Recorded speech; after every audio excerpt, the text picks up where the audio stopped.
আসসালামু আলাইকুম রহমতুল্লাহ। আপনাদের সাথে একটা বিষয় শেয়ার করার জন্যই আজকের এই ভিডিও। এক ভাই আমেরিকা থেকে Booking.com-এর মাধ্যমে একটা হোটেল বুক করছেন মিসফালাতে। Booking.com থেকে করার পর এখানে আসছেন, আসার পর খুঁজতে খুঁজতে উনি অস্থির, এই হোটেলই নাই। আগে ছিল এটার এক নাম, এখন বর্তমানে নামটা চেঞ্জ হয়ে গেল। তো উনি বলতেছেন, ভাই আমি তো Booking.com থেকে বুকিং দিলাম, কিন্তু এখন এসে যে লোকেশন আছে, হোটেল আছে, তার একটা রিসিট আছে, এটা দিয়ে আমি এরকম হোটেল খুঁজে পাই না। আমাকে ফোন দিলেন, আমি গেলাম এবং যাবার পর দেখলাম সবগুলা। দেখে এখন আগে একটা নাম ছিল, এখন আরেকটা নাম হয়ে গেছে এটা। তো আমি জানতে চাইলাম যে ভাই আসলে কাহিনীটা কি, উনি তো বুকিং দিছে, এখন হচ্ছে না কেন?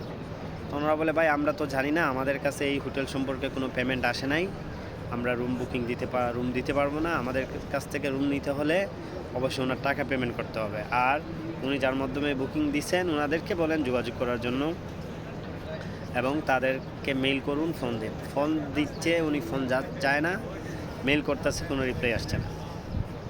এই হলো বর্তমানে পরিস্থিতি, হোটেল বুকিংয়ের পরিস্থিতি।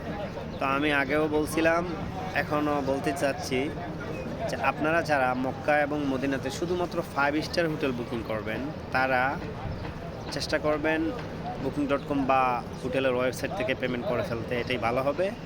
5 স্টার ছাড়া 4 স্টার বলতে কোনো আসলে হোটেলই নাই। তারপরে 3 স্টার, 2 স্টার, আসলে এগুলো সবই 5 স্টার পরে বাকি সবই নর্মাল ক্যাটাগরির হোটেল। নর্মালের মাঝে উন্নত আছে, বিভিন্ন স্তর অনুযায়ী কাছে দূরের থেকে একটু পার্থক্য আছে।